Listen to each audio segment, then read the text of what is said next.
देश में महंगाई पूरे चरम पर है।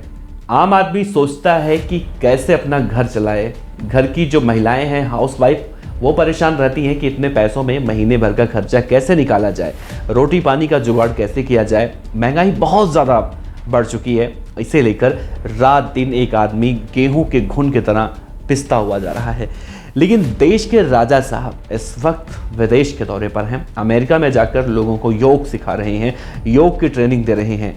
अब इसे अलग अलग टीवी चैनल अपने अपने तरीके से इसे पेश कर रहे हैं। कोई कह रहा है कि भारत का डंका अमेरिका में बजा, पाकिस्तान इससे डर चुका है, तो कोई कह रहा है कि किसी को योग नहीं पता था, मोदी जी जाकर वहाँ पर योग सिखा रहे हैं। लेकिन इन सब के बीच में एक चीज़ें जो बीजेपी के नेताओं के दिमाग में बैठी हुई है कि 2014 के बाद से जिस तरह से बीजेपी लहर देखने को मिला है, कभी निराशा नहीं मिली है। मतलब मोदी लहर में निराशा शायद ही देखने को मिले लोकसभा के चुनाव में। 2024 का चुनाव नज़दीक है और 2024 का चुनाव इतना कठिन होने वाला है, वो शायद बीजेपी के नेताओं को अभी तक पता नहीं है, लेकिन विपक्ष के नेताओं को बहुत अच्छी तरह से पता है। और विपक्ष के नेता इसके लिए पूरी तैयारी कर रहे हैं। उनकी तैयारी ऐसी है कि उनकी तैयारी को देखकर मोदी और उनकी टीम के कई सारे मंत्री हैं, नेता हैं, उनके रातों की नींद उड़ चुकी है। आज सुबह से लेकर शाम तक मोदी सरकार के कई सारे, माफ कीजिएगा, बीजेपी के कई छोटे बड़े नेता लगातार इस बात को ट्वीट कर रहे थे, सोशल मीडिया पर इस खबर को फैला रहे थे कि विपक्ष आज बिहार के पटना में इकट्ठा हुआ है।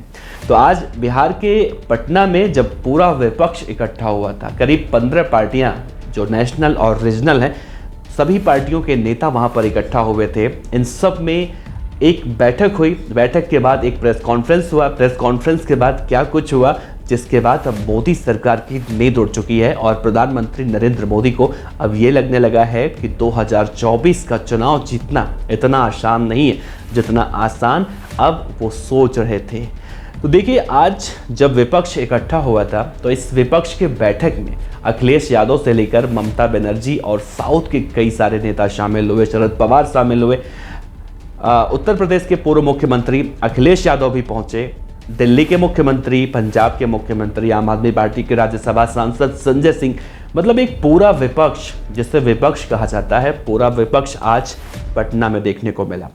ये मीटिंग सफल हुई। इसे कहा जा रहा है कि सफलतापूर्वक इस मीटिंग का जो उद्देश्य था उसे पूरा कर लिया गया है। इस मीटिंग में ऐसी कई सारी बातें हुई जो मोदी सरकार के रातों की नींद उड़ाने वाली हैं और 2024 का जो लड्डू है वो शायद इतनी आसानी से खाने को मिल जाए, इसमें बहुत अब संशय हो चुका है।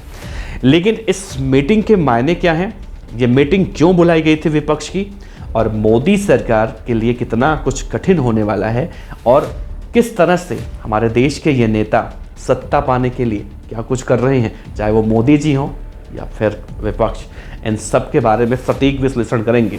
और आपसे रिक्वेस्ट करते हैं, अगर आपको एक तरफा बात सुननी है तो एक तरफा चैनल पर जा सकते हैं। हम यहाँ पर पूरी तरह से जिसकी कमियाँ देखते हैं उसी के यहाँ पर बात करते हैं, या फिर आप समझ सकते हैं। तो चलिए आज की तस्वीर देखिए। आज जब पटना में विपक्ष की मीटिंग थी, जब विपक्ष का मीटिंग वहाँ पर बुलाया गया था, तो वहाँ पर कई सारे, जैसा मैंने जिक्र किया, बड़े बड़े नेता पहुँचे थे। इसमें लालू यादव भी पहुँचे। और सबसे आश्चर्यजनक घटना इस मीटिंग की ये रही कि इस मीटिंग में आज लालू प्रसाद यादव ने बहुत बड़ी बात कह दी है और उस बात के कई मायने निकाले जा रहे हैं, उस बात को बताएंगे। दूसरी आश्चर्यजनक घटना ये थी इस मीटिंग की कि इस मीटिंग में अरविंद केजरीवाल थोड़ी देर बैठे, उसके बाद वहाँ से निकल गए। अब सवाल उठ रहा है कि अरविंद केजरीवाल इस मीटिंग में शामिल क्यों नहीं होना चाह रहे हैं। क्या अरविंद केजरीवाल के सहारे विपक्ष अगर मीटिंग कर रहा है, मोदी सरकार को गिराने की सोच रहा है, 2024 फतेह करने की सोच रहा है, तो क्या इतना आसान होगा? क्योंकि अरविंद केजरीवाल तो रायता फैलाने में माहिर हैं और ऐसा ही रायता अरविंद केजरीवाल इस मीटिंग में भी फैलाने वाले हैं, जो आने वाले समय में मीटिंग होने वाला है। दरअसल देखिए, आज की तस्वीर देखिए। नीतीश कुमार के साथ कांग्रेस के पूर्व राष्ट्रीय अध्यक्ष, जो कांग्रेस के शहजादे कहे जाते हैं, कांग्रेस के चेहरे कहे जाते हैं, राहुल गांधी साहब। अब आप सभी को पता है राहुल गांधी जी की शादी नहीं हुई है और इसको लेकर उनकी मम्मी सोनिया गांधी जी बहुत परेशान रहती हैं कि राहुल कब शादी करेंगे। तो आज नीतीश कुमार देखिए किस तरह से तस्वीरों में राहुल गांधी को आगे कर रहे हैं। लालू यादव जो बिहार के पूर्व मुख्यमंत्री हैं, उन्होंने बहुत ही चुटेले अंदाज में राहुल गांधी के सीने पर हाथ रखकर कहा, शादी कर लो, दूल्हा बन जाओ, दूल्हा बन जाओ, शादी कर लो। ये बातें लालू यादव ने कही, जो कि लालू यादव एक मजाकिया नेता कहे जाते हैं और उनके बयान को कई तरह से लोग लेते हैं। राजनीतिक गलियारों में लालू यादव के चुटेले अंदाज को भी कभी कभी सीरियसली लिया जाता है और उसके कई मायने भी निकाले जाते हैं। दरअसल राहुल गांधी एक तो अनमैरिड हैं, शादी उनकी नहीं हुई है, तो एक मायने तो ये भी निकाले जा रही हैं कि राहुल गांधी भाई चश्मो चिराग हैं कांग्रेस के, तो शादी तो उनको करनी चाहिए, कल को बच्चे होंगे उनके तभी वो कांग्रेस पार्टी को संभालेंगे। दूसरा मायने ये निकाला जा रहा है, बीजेपी के एक नेता हैं, पहले मंत्री हुआ करते थे, आजकल मंत्री नहीं है, सांसद ही हैं, रविशंकर प्रसाद। रविशंकर प्रसाद साहब कुछ दिन पहले राहुल गांधी को लेकर या फिर पूरे विपक्ष को लेकर टीका टिप्पणी करते दिखाई दिए थे और वो कह रहे थे कि विपक्ष जो ये मीटिंग बुला रहा है उसका दूल्हा कौन होगा। दूल्हा का मतलब ये था कि प्रधानमंत्री पद का उम्मीदवार कौन होगा। तो राहुल गांधी को लेकर लालू यादव ने ये बताने की कोशिश की है शायद कि हमारा दूल्हा तो यही होगा। अगर तुम्हारा दूल्हा नरेंद्र मोदी हैं तो हमारा दूल्हा राहुल गांधी है। ये शायद विपक्ष की एक रणनीति रही हो और राहुल गांधी को आने वाले समय में प्रधानमंत्री बनाने के लिए उनका चेहरा आगे किया जा रहा हो। खैर, ये आगे निकलकर सामने आएगा कि आज के दूल्हे वाले बयान को लेकर क्या रणनीति बनाई गई थी।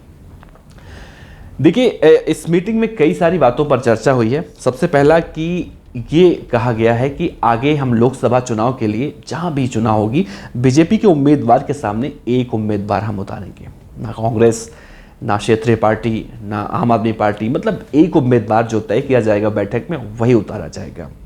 दूसरा कि हम मुद्दे को लेकर लड़ेंगे, प्रधानमंत्री का चेहरा कौन होगा, मुख्यमंत्री का चेहरा कौन होगा, विधायक कौन होगा, सांसद कौन होगा, इन सब पे ना लड़ते हुए हम मुद्दे पर जाएंगे, जनता के बीच में जाएंगे और जनता को मुद्दा समझाएंगे। अब ऐसा लग रहा है कि जनता मुद्दा समझती ही नहीं है। खैर, तीसरा ये था कि 2024 के बाद ये सब कुछ ऐसा रहेगा विपक्ष का जैसा देखने को मिल रहा है, या फिर इसमें भी ऐसा तो नहीं कल को जीतने के बाद लोग हाथ पीछे खींच लें, जैसे नीतीश कुमार साहब इसमें बहुत माहिर हैं, तो लोगों को ये डर भी सता रहा है। तो राहुल गांधी ने इस पर पूरा सबका संशय दूर किया। उन्होंने कहा है 2024 से पहले भी हम ऐसे रहेंगे और 2024 के बाद भी हम रहेंगे। हमारा मेन उद्देश्य ये है कि मौजूदा सरकार को हटाकर हमें अपनी सरकार बनाना। राहुल गांधी इस देश की जनता को सस्ता गैस सिलेंडर, सस्ता आटा, सस्ता दाल चावल सब देना चाहते हैं और इसी सिलसिले में वो लगे हुए हैं। अब इसको आप जिस भी अंदाज में समझ लीजिए। हालांकि इस बैठक में दिल्ली के मुख्यमंत्री अरविंद केजरीवाल शामिल हुए और उनको लेकर थोड़ा सा संशय है। अरविंद केजरीवाल रायता फैलाने में बहुत ज़्यादा उनका नाम आता है चर्चा में और कई मीम्स भी सोशल मीडिया पर देखे जाते हैं। तो इस मीटिंग में भी अरविंद केजरीवाल रायता फैलाते हुए देखे। अरविंद केजरीवाल दरअसल नाराज हो गए। अरविंद केजरीवाल का कहना है कि अगर कांग्रेस खुलकर, जो दिल्ली में बवाल चल रहा है सुप्रीम कोर्ट के ऑर्डर के बाद, एक नया अध्यादेश लाने की बात कही जा रही है और इस मुद्दे पर अरविंद केजरीवाल देश भर में बड़े बड़े नेताओं के पास जा रहे हैं, उनसे मिल रहे हैं और अभी एक बड़ी जो है एक रैली भी देखने को मिली थी दिल्ली के रामलीला मैदान में।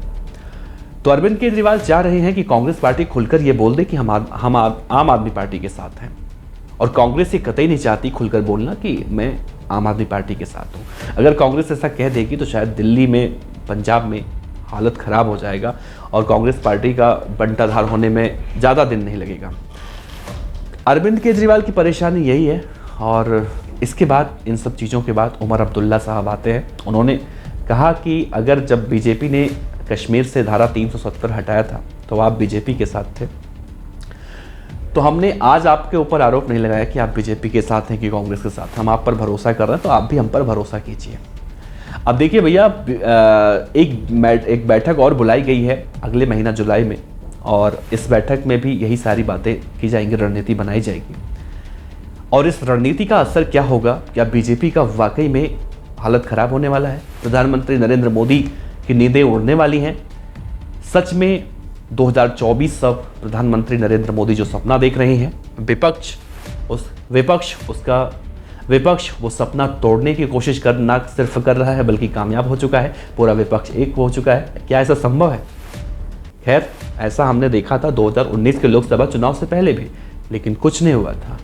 बल्कि देश में ये जनता ने ये दिखाने की कोशिश की, एक प्रधानमंत्री नरेंद्र मोदी जो कि ईमानदार प्रधानमंत्री हैं, जिन्होंने आज तक घोटाले नहीं किए, उनको गिराने के लिए पूरा विपक्ष हाथों में हाथ डाल के यूँ खड़ा है।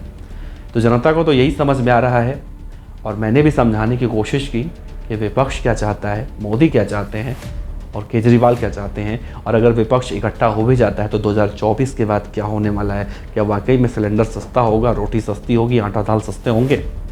ये अपने आप में एक बड़ा सवाल है। लेकिन विपक्ष अपनी कोशिश कर रहा है, वैसे कोशिश सबको करना चाहिए। अपनी राय रखिएगा, देखते रहिए देव का पंच।